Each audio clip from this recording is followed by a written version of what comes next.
guys. So, Safemoon version 2. Apparently, there's rumors going on that it might be launching, soon.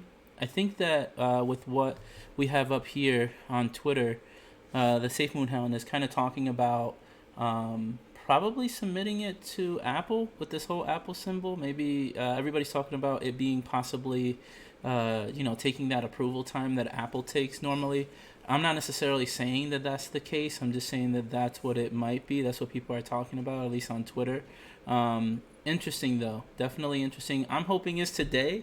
I know Safe Moon Joe was talking about possibly, but he's not sure, just like most of the other influencers, or at least community. Some of the other things, of course, I've scoured a little bit of their website and some of the other social media platforms just to see if there's anything or any sort of hint or clue. Not really. I mean, most of the hints and clues we get are on Twitter. So I think that, that's kind of what we're going to get. And that was about 3 hours ago. So I don't know. Hang tight. We'll see.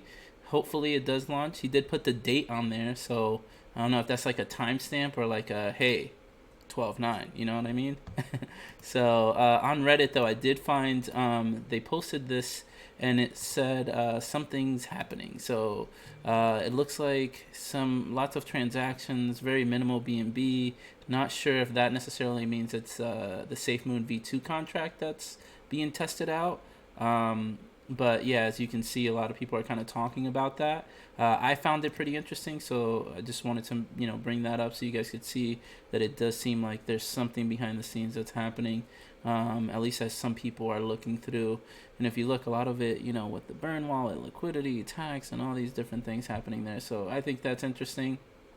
Let me know what you guys think. I'm not sure. I would like for it to launch today. I finally made the billionaire club, so that's kind of cool. I'm excited about that. But still, at the same time, I just want to see V2 launch and see where it takes us and how that opens the door for the BTC pairing. So come on back and chat, talk, whatever you guys have. Any questions, let me know what you guys think below. That's really what I had for you guys today. Just a quick update because I saw that post by the Safe Moon Hound. So hopefully that means it's launching. We'll see what happens, guys. I'm excited.